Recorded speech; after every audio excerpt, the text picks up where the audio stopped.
Today what we're going to do is we're going to dive into emotional abuse. We're going to learn about what is it, what are its effects, and what you can do about it. But first, I want to just say thank you. Thank you so much for joining me, because emotional abuse and manipulation, it's pretty serious. And even though the subject matter might be really difficult for some to process, I'm going to do my very best just to keep it interesting, keep it informative, and yet give you all the information and all the tools that you need to get through it, to understand it, and everything that you need to know about it. So emotional abuse from a narcissist, it doesn't get a lot of media attention, and it doesn't get a lot of attention in society at all. Like, we just don't seem to be talking about it very much. And part of the reason is because there's no bruises. And if you suspect that you're being emotionally abused, well, what are you going to say? People are going to look at you and say, what? There's no bruises.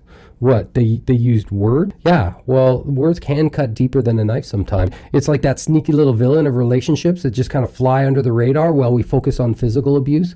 But emotional abuse, it's a whole different ballgame. And for a lot of people, emotional abuse can take a lot longer to heal from. And I mean, let's face it, emotional abuse is like a tricky chameleon. It just blends into the gray areas of our lives, and no one's really taught us about it. It's not like something that we learned in school. It's not like there was a class called Emotional Abuse 101, and for some reason we forgot to check that off on our course list. But don't worry, because I've got you covered, because in this video, we're going to unpack emotional abuse, what it is. We're going to shine a light into this covert operation, what's happening in there, how it's happening, and it could be coming from all kinds of relationships, whether it's from friends, whether it's from family, whether it's from coworkers, whether it's from lovers, like you name it. Emotional abuse can be like anywhere from anyone. And by the time that we're done here in this video, you're going to be armed with the knowledge to spot these emotional abusers from a mile away. By the end of this video, you're basically going to have a superhero cape that you can wear, and you're going to be prepared to tackle narcissists and their narcissistic ways. So get ready to learn how to stop this emotional roller coaster and regain control of your life. Strap in, because this journey that we're going to go on is going to be an eye-opener. So let's go. If you're already subscribed to this channel, thank you. You're awesome. And all I want to do is I just want to share my gratitude with you for being part of the Narcovery community. This channel actually means like the world to me, because it's all about empowering the people out there with knowledge that they never really got from growing up. And having this knowledge is going to be your secret weapon against life's curveballs and the curveballs from narcissistic people. So we're going to learn a lot here, from narcissistic abuse to emotional abuse, from healing through a breakup to dealing with betrayal. This channel that you're watching has all the information you need to better arm yourself and take on abusers in all their forms. And through it, what you're going to learn is this is going to be a path to self-confidence and self-love. And we're going to tear down the walls brick by brick so you can become finally more embraced in your own journey and become that amazing person that you are, that you're born to be. And every single video that is in my feed is designed for one mission and one purpose only, and that's to help you be your best and the healthiest version of yourself. And I'm happy to be your virtual cheerleader, cheering you on as you conquer your challenges. All right, so listen up.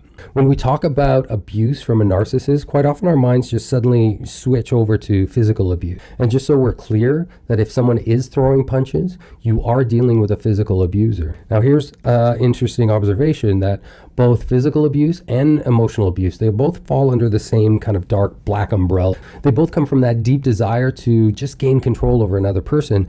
And to groom someone into physical abuse, narcissists quite often start with emotional abuse. They have to make their victims ready for the physical abuse. So if you're at the emotional abuse stage of this relationship, there is a chance that if things don't change soon, eventually things might escalate to the physical level. Now, a narcissistic abuser, they're basically someone who's abusive, and they can't really handle their own emotions. They can't handle the life's everyday stuff. So what do? They try to gain control, because deep down, they can't really stand the thought of not having control over a person or control over every single situation. So whether it's physical or emotional abuse, they will unleash a whirlwind of tactics in order just to maintain their little grip, their little control over you. And physical abuse, what is that? That's basically using just brute force to control someone. It's like a power trip that's gone way wrong. But emotional abuse, it's a different game. These cunning individuals dive right into our minds and messing with our own self-confidence. They're like master manipulators, pulling all the strings from within, one at a time, one at a time. The name of the game basically comes down to one thing. It comes down to control. And emotional abusers, well, they basically see themselves as puppet masters, and they're there pulling every single string. They know that these strings are attached to your mind.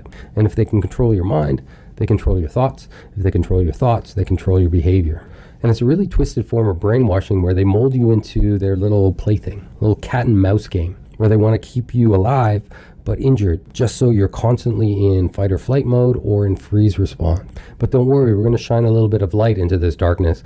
We're going to unravel these tactics, expose their tricks, and give you the power to break free. So let's dive a little bit deeper into this. Now, emotional abuse, it's kind of like a dark shadow, and it's just kind of hiding in the corners of narcissistic relationships. It's sly, it's cunning, and it's actually quite hard to spot. Unlike physical abuse, where the evidence is like right there, emotional abuse leaves no visible scars. It's like a ghostly presence that's just haunting our minds, leaving behind wounds that, we can't even see, but they're felt, and they're felt like deep within our soul. And here's the thing, emotional abuse, that's the weapons used by narcissists to hunt and control their targets. Yeah, emotional abuse, it's like a magnet for these self-absorbed individuals who just thrive on power and control. These narcissists can't handle their own emotions, so they assert dominance over others. It's like they're conducting a twisted symphony using manipulation and mind games as their main instruments. But here's the thing, emotional abuse, it's not recognized by most courts of law right now. Some countries are starting to introduce them, but nowhere in North America right now that I'm aware, you'll find any kind of legal shield to protect yourself from this insidious form of abuse. No, the scars that it leaves are hidden, and it's hidden within the depths of our minds. The battlefield is actually fought deep within our souls, where the wounds may not be visible, but they're for sure real. And this is why this topic and this video is so important. We need to just shine a light on emotional abuse to educate ourselves and educate each other, so we can shield ourselves from these narcissistic predators, those predators that just prey on our vulnerabilities, basically just chipping away at our self-worth, our self-esteem, our confidence. And it's almost like they're trying to mold us into being their perfect little victims. And what we're going to do is expose these manipulators, the narcissists and their emotional abusers. Together we can break free from their toxic grip, we can reclaim power, and create a world where emotional well-being is just cherished and protected. It's time to rise up above and embrace our worth and let our spirit soar free, because when we're free, when we're whole, that's where we can escape the grasp of their emotional manipulation. Now here's something that's a little bit of a mind-boggling truth, and it's about narcissistic emotional abusers, because many of them were once victims themselves. It's like they had to learn these tactics from somewhere, and it becomes this vicious cycle. They learn these narcissistic tactics from someone else because they were once exposed to it sometime during their upbringing. And just like someone who was physically abused as a child may grow up to become a physical abuser, and the same thing happens with emotional abuse. It's a twisted kind of inheritance. It's passed down from generation to generation and generation, and they may have gotten it from their parents, but their parents probably got it from their parents and their parents and their parents. Some of these cycles have gone on for thousands of years, one generation right after another. Now, physical abuse is horrific, and both mental abuse and physical abuse are awful experiences that no one should ever have to endure. And here's the thing that comes with emotional abuse. Emotional abuse is like that hidden venom that just seeps into every aspect of our lives. It's like a silent destroyer, chipping away at our self-esteem and distorting our own perceptions and leaving us vulnerable to the manipulations of these twisted people.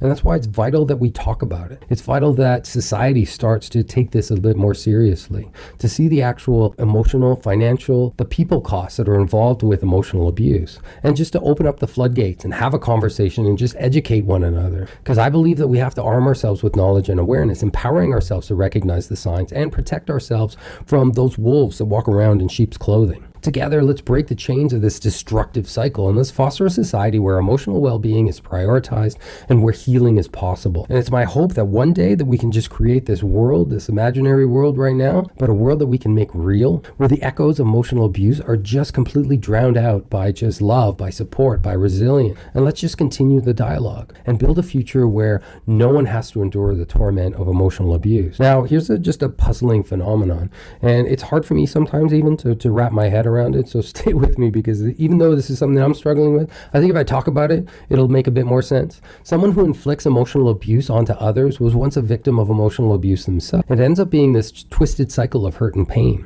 It's like they all attended the same school of hard knocks, and the only people that are allowed to go into this school are narcissists, psychopaths, and complete degenerates. But here's the thing I find interesting, that these traits aren't something that most people are born with. Some people maybe, but for the most part, I think it's nurtured. Or nurtured probably isn't the right word, tortured into the other person. And it's tortured into existence through childhood and in childhood. And even though they suffered the effects of that kind of abuse, the fact that they took it and absorbed it and in their minds turned around and said, I'm going to become the abuser.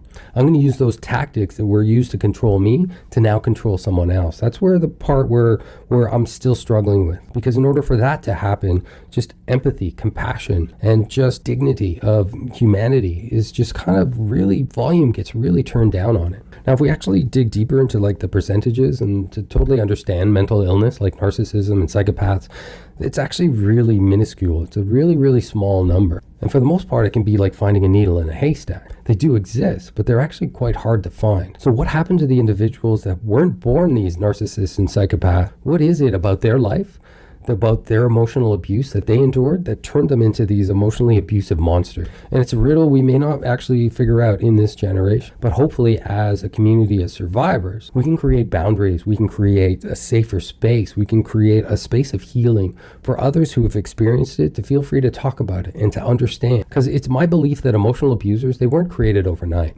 I think many of them were just a product of their environment, a canvas that was just kind of painted with strokes of dysfunction and despair, lots of grays, lots of blacks, and they may not even have learned these tactics from their parents. Their parents or guardians may not have had these manipulative tactics, but they were probably exposed to enough toxicity to learn the art of emotional abuse.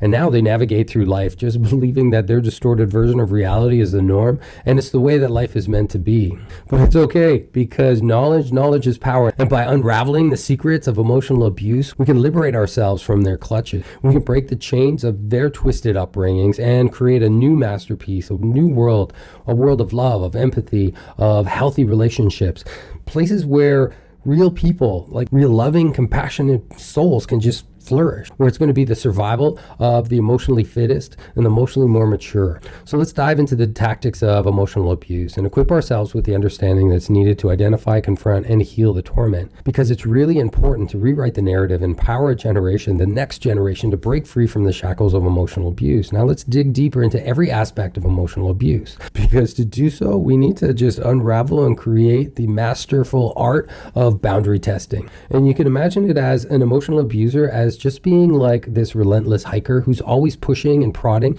just to see how far they can go. The word no is like a foreign language to them. And then is it a soft no? Is it a hard no? They just keep poking and poking and poking. Just gauging their terrain, seeing what kind of power and what kind of control they can exert. It's a game of manipulation, a game where they use every single trick in the book just to bend you to their will. So in this video, I'm not going to go deep into boundaries, but there are other videos that you can find where I do talk more about boundaries, because it's really important to learn boundaries, how to enforce them, how to strengthen them, how to build ourselves this emotional fortress where we can live freely and be more ourselves. But most importantly, it's to identify that those boundaries have been broken upon. So if you're struggling with boundaries, then I think it's important to just basically study them, learn as much as you can about boundaries. Go find a Boundaries 101 class. And for me, like what I found in my own personal life was that boundary setting was just a game changer. And I think I used to have like this small vague notion of what a boundary was, but I had little to no way of reinforcing them or enforcing them. And there's some people out there that just don't even know what a boundary is, much less can recognize when a boundary's been violated. It's like walking through a garden of thorns without realizing that you're bleeding. But it's okay, because once we grasp the concept of boundaries, we can recognize them and recognize when they've been crossed. And when we do, it's going to be that little red flag. It's going to be that little siren in the back of our heads that's finally going to snap us up and force us to take action. And eventually, it's not just the hard boundaries, but some of the medium-sized boundaries that we're also going to start to be more sensitive to. And then those soft boundaries, they may have to get a little firmer for a little bit as we kind of develop our own intuition to see what exactly that we need in our lives to keep us feeling safe. And I believe that with enough knowledge, we can actually empower ourselves to say no without flinching and reclaim our personal space. Narcissists will see the confidence in that, and seeing that the power of a calm no versus an angry no. An angry no quite often means that the narcissist has already violated our boundaries some time ago. But a quiet no, and then changing the game, setting boundaries, moving on, leaving if we need to, just not getting sucked into the battleground. Now, why do emotional abusers play all these toxic games? A lot of it has to do with they really want to find out where your weaknesses are. That's why they kind of keep poking and poking and poking, because if they get a reaction, it's like, great, that one cuts deep. Let's keep poking that. It's like emotional abusers. They're like these cunning predators, and they just seem to have this uncanny ability to just sniff out vulnerabilities, the ones that are kind of deeply hidden within our souls. And they also have a way to seek out little flimsy boundaries, those weak boundaries, because if they can knock down those weak boundaries, they know that they can keep going further and further and further. And then that becomes their mission, to see how far they can go, how far they can dig, how much hurt they can inflict. It's like they have this ability to spot vulnerabilities from a mile away. And it doesn't really matter if it's in the realm of a personal relationship, whether it's a family member, whether it's a coworker. Someone who's constantly testing boundaries is often like the epitome of an emotional abuser. They thrive on pushing those limits and exploiting the weaknesses of others. It's like they have this radar that points them directly to the individuals with the lowest self-esteem and non-existent boundaries, like so if they have that radar, then eventually if we have boundaries, they're just going to go somewhere else, because they prey on the unsuspecting. They take advantage of vulnerabilities. But by understanding this pattern, by recognizing how emotional abusers seek out the weak, we can actually arm ourselves against their manipulative tactics. We can strengthen our boundaries, we can fortify our self-worth, and we can repel those who wish to exploit our vulnerability. So let's rise above this game of emotional manipulation. Let's be the masters of our own boundaries, the guardians of our own well-being. Together, we're going to build this unshakable fortress. We'll ensure that emotional abusers find no weak links in our lives. And that's kind of like a big arrow that's just kind of pointing in, that's the spot you need to work on. So great, they pointed out a kink in our armor. And when you have a kink in your armor, you know what you need to fix, right? Now, one of the tactics that narcissists use is a manipulation tactic called the silent treatment. And emotional abusers, for whatever reason, seem to have this sneaky little affinity for this toxic tactic. So they tend to yield the silent treatment like it's a weapon, especially when they can sense that you're codependent. Because if you deep down you fear rejection, if you fear abandonment, then the silent treatment becomes that little trigger, becomes that little wound that you need to work on. And what they end up doing is just exposing that you have your own kryptonite. And if you know that you've got like kryptonite somewhere buried deep inside your brain, well, you know exactly what needs to be done. We just take it out. Now, the silent treatment is a very twisted way of asserting dominance and control over someone. And if you're thinking they don't know how much it rattles you, no, they absolutely know that it rattles you. The feeling that someone's being disconnected from you and that dreaded silence that just kind of sits in the air, well, it's like that nagging worry that just grows into our very deep core. And if you happen to be someone who tends to rely heavily on others, who craves approval and validation, well, that's the kind of people where that tactic seems to hit the hardest. And because emotional abusers seek out people with weak boundaries, with low self-esteem and a penchant for just codependency, they prey on those who are ripe for punishment, who are easily swayed by their silent treatment shenanigans. So let's flip the script. Let's reclaim our power and resilience. No more being held hostage by the silent emotional abusers. We're going to build up our self-esteem, we're going to foster healthy boundaries, and we're going to refuse to succumb to these manipulative games. And even though you may find that silence is deafening, in it, our strength and determination will not be drowned out. So I'm going to share more insights into strategies to combat emotional abuse, because that silence that's hidden deep inside that silence, well, that's our cue to just kind of rise up above the darkness and to befriend ourselves, because we're never alone if we have ourselves. So here's the thing with narcissists. They have a tendency to target like people who they think are vulnerable. And the question then becomes, why don't they target people who are emotionally healthy, with a solid foundation and are incredibly full of self-confidence and self-love? Because that silent treatment, it's just a feeble attempt at manipulation. And the people that aren't subjected to it, it doesn't work on them. So that's a tip, that even though that silence may hurt us, they don't ever have to know that. As long as in their minds that the silent treatment has no effect, they're going to be less likely to use it against us in the future. So it's like, someone tries to give you the cold shoulder thinking that it'll work, and then they see that it doesn't. Well, there's no purpose in using that tactic anymore. In their minds, the silent treatment is pretty much thinking that you're like a powder keg, and the silent treatment is just a little spark. And they think they can just light that little spark, walk away, and then have you explode off in the background. Well, they do that no-look thing that they do in those hero movies when the hero's like walking away from an explosion and acting like there's nothing going on. And imagine they're surprised if they light the same fuse and then the bomb is a dud. It's harmless now.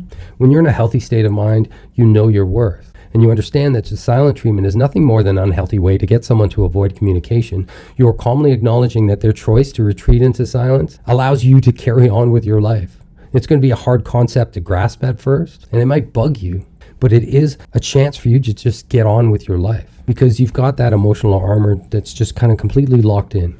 Now let's shift gears for a moment. Imagine that someone who has leaning towards codependency, who seeks validation and approval from others, for them the silent treatment becomes a weapon of mass destruction. It's like a relentless wave of eroding shores of our emotional well-being. The absence of communication just eats us up inside, leaving us desperate, just some kind of resolution. And here's the kicker, the emotional abuser knows that all too well. They identify codependent souls, the ones that are hungry for acceptance and approval, and they wield this silent treatment as a form of punishment. And it's another insidious tool that they use in their arsenal to exert control and dominance over their victims. But fear not, because we're going to become resilient against all the forces and all the tactics of narcissism. We're going to build our self-confidence up and nurture our sense of our own self-worth. We're going to refuse to let the silent treatment dictate our emotions. And together with support within a community, we can rise up above the toxic patterns of narcissistic abuse, and we're going to turn that around and embrace healthy and open communication. So remember that the silent treatment may be a form of punishment for someone who is vulnerable,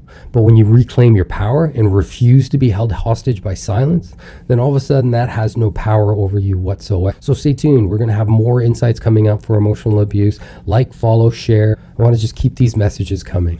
And together we're going to emerge stronger after this. Now we're going to talk about passive aggressive. Now imagine this. You're minding your own business. You're just going about your day. And then suddenly someone hits you with one of those subtly yet stinging remarks. And you know that they're not outright insults, but rather just these little sneaky little jabs that leave a lingering sting. Sneaky, right? Well, that's another tactic of emotional abuse. Now, passive aggression is a covert tactic, quite often used by covert narcissists. And in order to spot it, requires just a keen eye and a sharp mind. But it's okay. I'm going to equip you with the knowledge and awareness to help you recognize these maneuvers. And once you've mastered the art of identifying emotional abuse, you'll become a force to be reckoned with. And you won't let passive-aggressive little antics played by small little minds, you won't let them slide under your radar anymore. Narcissists can be masters of emotional abuse, and these emotional abusers thrive in these passive-aggressive games. They reveal by planting these little seeds of discomfort, those little subtle barbs that leave you questioning your worth. It's their way of maintaining control and exerting power and keeping you off balance. But here's the secret weapon against insidious little passive-aggressiveness. It's education. It's knowledge. It's brain power. By learning about the different forms of emotional abuse, you become armed with the knowledge to spot it at a heartbeat. And that's going to be a game changer. No more being caught off guard or left wondering what hit me. So this is where we have to keep our senses sharp and our minds alert. Together we can dismantle this web of emotional abuse and empower ourselves to create a healthy, nurturing relationship with ourselves and with others. So stay tuned for more insights and strategies to navigate through this realm of emotional dynamics and emerge champions of well-being. Please like, please share, please follow, comment if you want, share your story below. We're going to keep going now. Right now, what we're going to do is we're going to dive headfirst into just the tumultuous waters of emotional disregard. So imagine that you're just pouring your heart out, expressing all your feelings, articulating your needs, and sharing your opinion. But wait a minute, there's a problem. The person on the other end of the conversation seems to have selective hearing mode engaged. It's like they're stuck in this self-absorbed little bubble, completely oblivious to anything that you're saying. When you're dealing with an emotional abuser, your feelings, your needs, your opinions, they're just casualties in their quest for control. It's like they have this insatiable appetite for just dominance. And if you were to pour your heart out into a normal person, a normal non-human being, they would bring you compassion. They would give you love. They would give you attention. They would give you concern. But to a narcissist, that just doesn't happen, does it? Narcissists are really good at giving you the illusion of listening, but deep down, they can't truly grasp or empathize with anything that you're saying, anything that you're expressing, any of those emotions that you're feeling, that you're trying to get them to help you sort out. It doesn't work. They're not listening because, your conversation is about you and it's not about them or their desires or their agenda. In this twisted world of narcissism, your tears even, they just become little background noises to them. They have no way of processing that. They don't even understand it as a human language. And what do? They end up either dismissing your thoughts outright or acting as if they just never registered, or they swiftly redirect the conversation back towards what their wants are and what their needs are. And you can almost sense sometimes when you're pouring your heart out to a narcissistic person that in their minds, they're just thinking about a response. They're not actually listening. They're looking for a counter. They're looking for a duck. They're looking for a dodge. It's like this never-ending loop of self-centered, leaving you feeling unheard, unvalued, and just completely diminished. And the key to fight that is resilience. Becoming a resilient champion for your own power to rise up above this emotional neglect. By recognizing this regard for what it truly is, emotional abuse, you can take the first steps towards reclaiming your voice and asserting your worth. No longer will you allow your feelings and your needs and opinions just to be cast aside and overshadowed. You deserve to be heard, you deserve to be understood, and you deserve to be respected. And this is what we're talking about, becoming a champion of our own self-worth. To stand tall, 10 feet tall if we have to, and reclaim our space. Don't let yourself settle for just being a mere afterthought in someone else's ego-driven agenda. Embrace your power, embrace your voice, set healthy boundaries, and surround yourself with people who are genuinely value your thoughts and your feelings together. And that's how you just completely shatter the chains of emotional disregard and pave your own way to like an authentic, a mutually supportive relationship in the future. So stay tuned for more insights as we navigate through this intricate path of just emotional freedom after emotional abuse. Now, what we're going to do is unlock the secret of diffusing emotional landmines and fostering healthy connections. And it all begins with the almighty power of validation. Now, let's kind of go back into the minds of a narcissist and just kind of picture something for us. We're just going to use our imagination. And just imagine that your narcissist has grown up in an environment that's just completely devoid of validation. So it's like their feelings, their emotions, their experiences were completely brushed off. They were completely set aside. Now, if you fast forward to the present moment and you see this pattern, how it seems to inflict havoc on everyone in their lives and all the relationships that they seem to encounter, partly because if they weren't getting the validation from their home life, then chances are they had to self-validate. They had to keep telling themselves that they were special, that they were better, that they were smarter, that they were better looking. And then after time, no other information can kind of come through. Now, validation also works for you. It can also be this little elixir for your soul. It can be that little antidote to emotional turbulence and just a catalyst for your own personal understanding and your own personal growth. Now, first, what we need to do is just validate that you have your own thoughts, you have your own feelings. And when their logic kind of seeps in with this just elusive little game playing, remember to hold your ground, because that ends up being the cornerstone of healthy communications. And it's a bridge that connects us to a deeper level within ourselves. And within a deeper level within ourselves, we can radiate that strength outwards from a deeper source. If we can't get validation from a narcissist, we can have to get it elsewhere. And eventually that validation will just come in from yourself. And it requires setting aside our ego sometimes, even just momentarily, just to let go of the need to be right and to embrace our own empathy. It's about hearing someone else's perspective, even if it challenges our own. Now, that doesn't mean that we have to agree with everything that a narcissist says, but it does mean honoring their right to feel that way. So they can feel whatever they want to feel over there. We're going to feel whatever we want to feel over here on this side.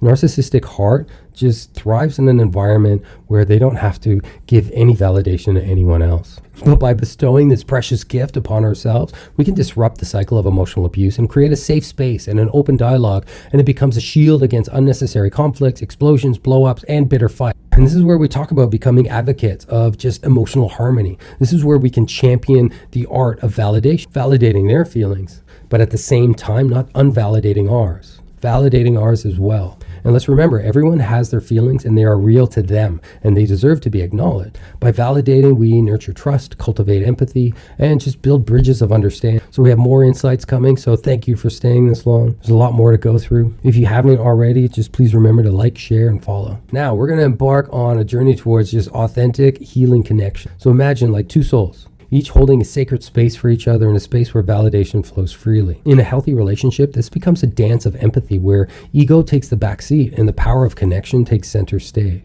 And that kind of connection isn't possible with a narcissist, because in a healthy world, we can see each other, we can hear each other, where we can validate that other people's feelings matter, but without that narcissistic wall blocking us from the rest of the world. And in that space, a foundation for a healthy relationship can be forged. Now, when we can achieve our own inner wholeness, healing from the clutches of codependency and narcissism, and breaking the trauma bonds, it means that we are capable of holding space for ourselves and others without getting entangled with our own egos. We're no longer going to take offense or feel threatened by differing viewpoints. Instead, we find a healthy way that we can coexist, and one that we can live through conversation and with grace. Now, let's picture the scenario of talking to a narcissist. So this could be a scenario where, your words seem to just hang into the air without being acknowledged, without being validated. And you could be just pouring out your thoughts, pouring out your emotions into the space in between you. And instead of a response, there's just this silence, this unsettling void of your words where they just completely disappear. A place where you feel unheard and ignored. This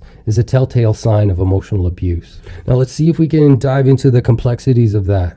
Now, quite often narcissists do this on a subconscious level. It's not consciously malicious, it's just malicious. And it stems from just this deep recesses of their subconscious programming that's been imprinted through their brains, through their upbringing. And these narcissists, they just go around unknowingly deploying their tactics, just trying to control every single situation, acting out the patterns that were ingrained in them back in childhood. The actual abusive act lies in the deliberate choice to ignore, to refuse to acknowledge the words that are being uttered in their presence. And it can appear in this form of just disrespect. Now, if you're with a narcissist who's just constantly disregarding your voice, who silences your words with just complete indifference, it's if your thoughts and your feelings have no value to them. They fail to respect your thoughts, refuse to listen, and completely dismiss your emotional experiences. The one-sided interaction reveals the true nature of their intention. It's a power play where they run the show and seek control over every experience, including yours. Sadly, many people just fail to recognize this subtle form of emotional abuse. But this is kind of our chance to become personal advocate, to shed light on this matter. So in essence, narcissistic abusers use emotional abuse because they just genuinely have this lack of respect for others. And they diminish your voice, they diminish your value, they diminish your thoughts, and they prioritize their own agenda above all else. They thrive on controlling the narrative, seeking dominance, rather than any kind of mutual understanding, any kind of mutual connection. But here's the thing, we can take off those glasses, we can see through the smoke screen of their actions, and by recognizing that the silent treatment is a form of lack of validation and a disregard for our voices, we can reclaim our power, and we affirm that our worth is worth fighting for. And we refuse to tolerate emotional abuse in any form. And remember, you deserve to be heard. You deserve to be understood. You deserve to be respected. So stay vigilant, because there's more to learn about emotional abuse and the impacts that it has on our lives. You ever feel like you were talking to a narcissist and your words are just kind of hanging there in the air, and you just get this sudden feeling that you're invisible? It's as if your voice just dissipates into a void. Your lips are moving, but no sound is coming out. In moments like that, what you're looking for is validation and understanding, and the simple acknowledgement of your existence. And when you don't get it, that is the key to awareness, to unraveling their emotional abuse, unraveling their emotional control. If they're not going to listen and become active participants in a conversation, then maybe they're not worthy of our time or our energy. And even if you point it out, what you'll notice is there's going to be a lack of something, the lack of an apology. Because in a narcissist's mind, they've never done anything wrong. And if they're going to be sorry for someone, they're going to be sorry for you, for your response. Now, I remember just reflecting on my own experience, the frustration that kind of welled up within me when I'm just confronted with this conversations where they were always one-sided, and the person on the other side of the phone just completely refused to acknowledge that I was there, and it felt as if my words were unanswered. What I got back was no remorse, no acknowledgement of wrongdoing, no ability to apologize. Instead, it was just a tactic that they employed just as a form of emotional abuse and a means of justifying their actions. It all ends up just becoming a means to justify their actions and to excuse their hurtful behavior. First, it was just a lack of awareness regarding emotional abuse that allowed me to accept the treatment without any kind of question. But as time went on, my emotions got bigger and bigger. And the bigger that they got and the more angry that I got, I was still dealing with the person on the other side that still refused to validate my emotion. And this has been going on for quite some time.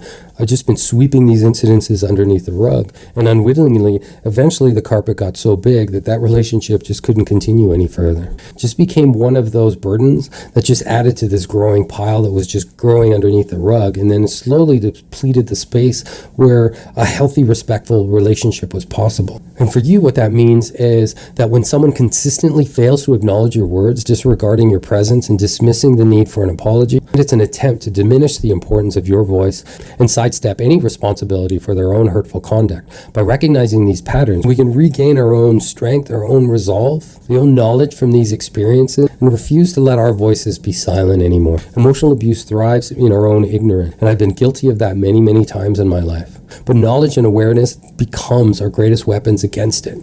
So even if we find ourselves sucked into these emotionally abusive conversations, the more times we do it, the better we are at recognizing and being able to dismantle them.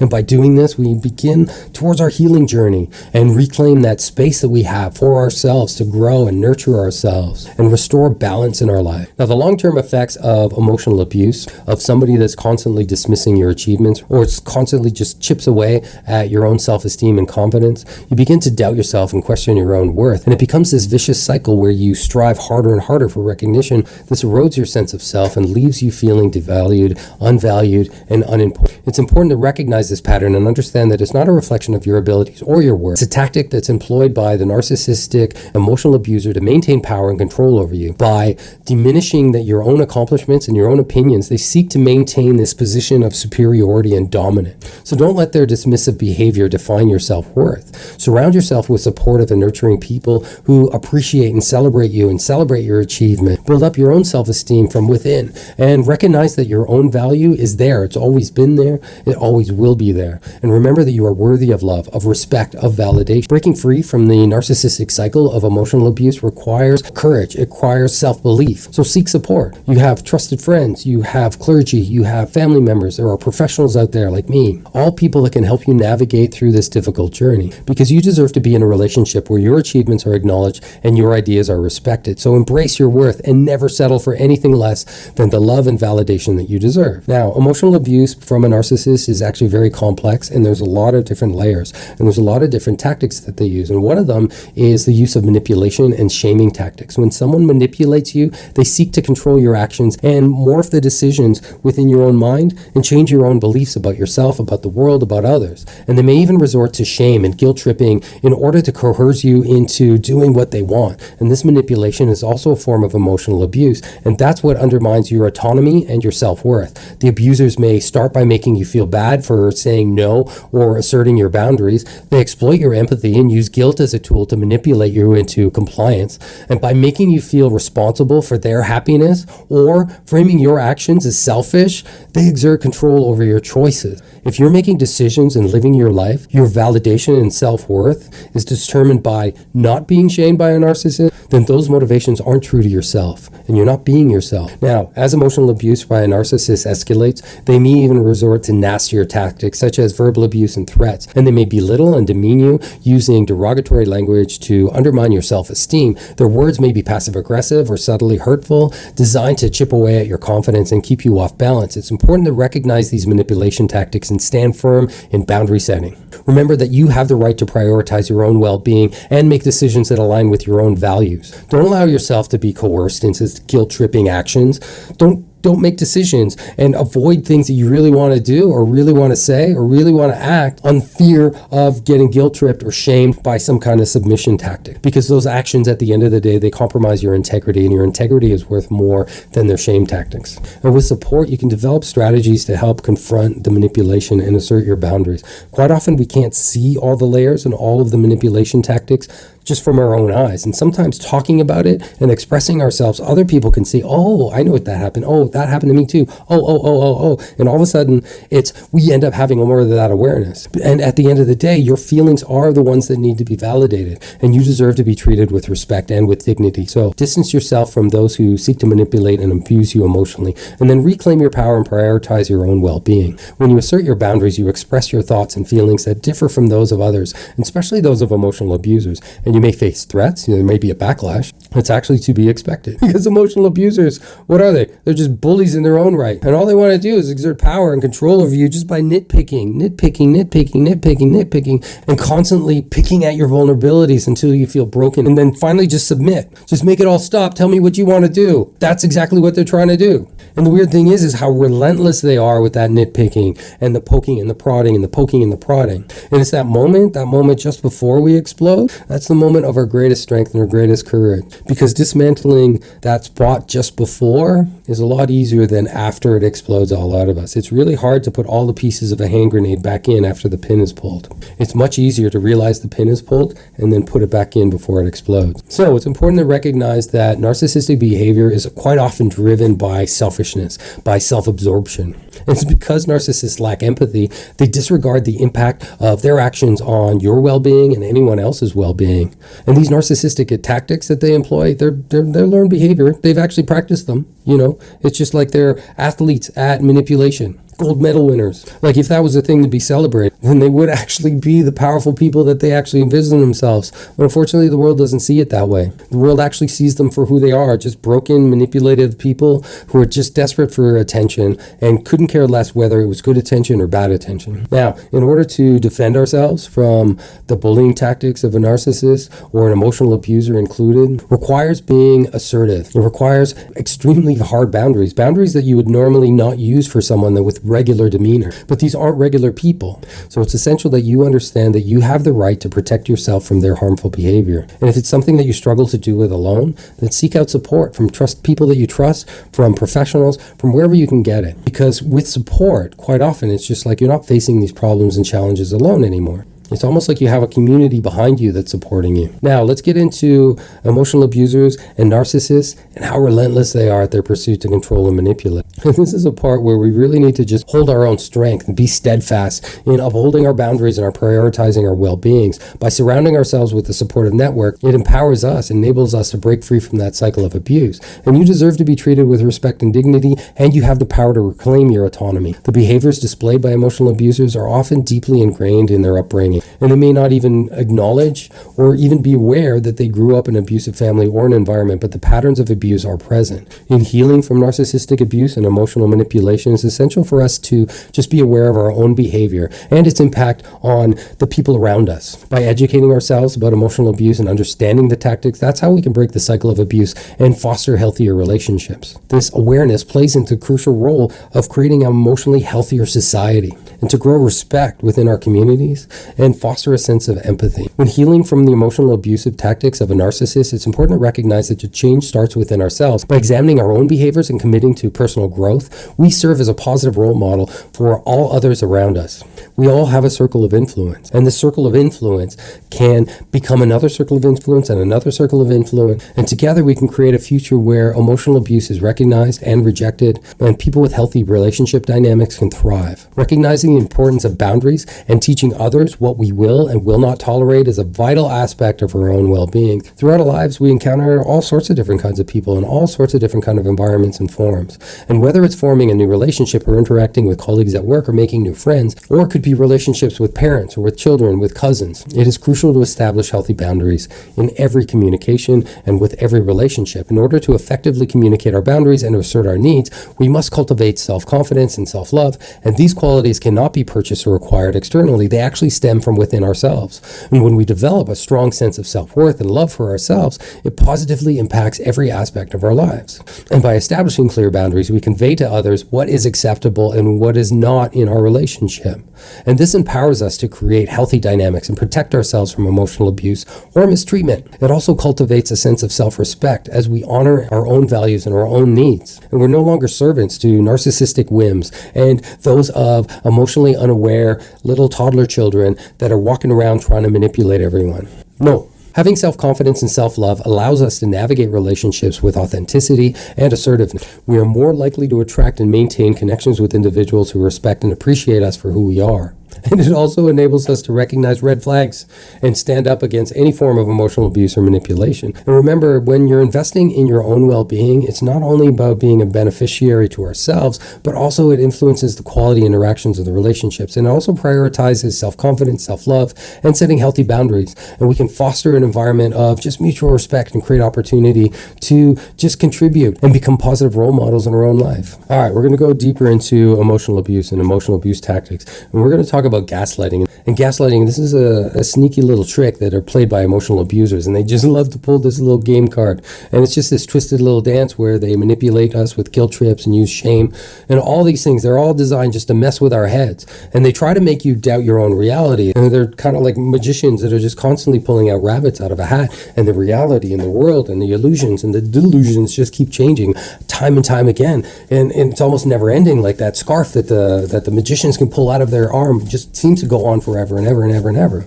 And you can't hold them to it. You can't hold them down to one reality. And here's the thing, when we lack a bit of self-trust, when our confidence is low and when we're just low in self-love, we become easy targets to narcissistic manipulative mind games. It's like we sneak into the lion's den and we're wearing a suit just made of steak. Because when you do that, it's like when you walk into those environments without self-love, without confidence, without courage, it's just like we're asking for trouble. And gaslighting, it's incredibly manipulative. It messes with our thoughts, our emotions, and our experience. And they try to warp this reality and make us question just our gut instincts and our intuition. But let me tell you, when you truly love and respect yourself, when you stand tall in your beliefs, you can act like a skyscraper in this twisted world of narcissistic games and tactics. And yeah, when we're being gaslit, it feels like we're stuck in a funhouse with all these little twisted mirrors and distorted perceptions that just keep being thrown at us. And they want you to feel like you're losing your marbles, like you're starring in your own episode of Crazy Town. But remember, you don't have to doubt yourself because no one needs to believe in you except for you. So don't let narcissistic abusers mess with your mind. Hold on to your sanity like it was the last piece of chocolate in the world. So go ahead, trust your gut, embrace the truth, and show them that their mind games,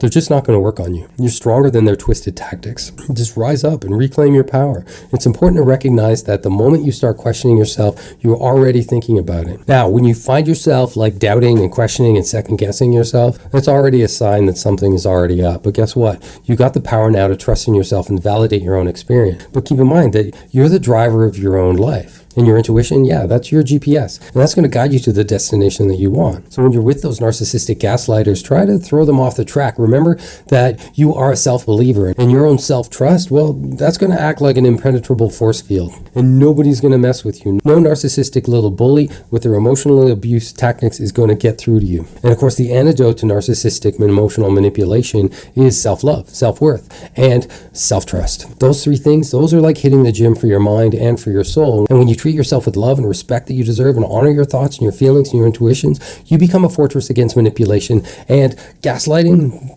means nothing. You become untouchable. Trusting yourself, that's your North Star, guiding you through a whole stormy sea of just relationships and situations. No matter how messy the narcissistic games are, you know the right direction and you know which way you need to go. You become your own inner compass, and that always points in the right direction. And no matter what others say or think, you know your truth, and that's all that really matters. So it just keeps going back to, when narcissistic relationships, what we really need to just create this unshakable sense of self-trust, that unwavering belief in ourselves. And it's time to embrace our own inner power and become the captains of our own ship. So trust yourself, validate your experience, and let your self-belief shine like a million stars up in the sky, in galaxies, all coming down, radiating towards you, because you know you got this. So knowledge is the ultimate power in this game. Narcissists are unaware of their own behavior, which means that we can actually be aware of it, and we can act and change our behavior according to whatever tactics are being used. So we're going to level up just basically our understanding of emotional abuse and all those little sneaky little tactics, and we're going to dive deeper into different aspects. We're going to arm ourselves with knowledge and become warriors of compassion and empathy, and we're going to pave our way for a society where emotional well-being and relationships and healthy relationships thrive.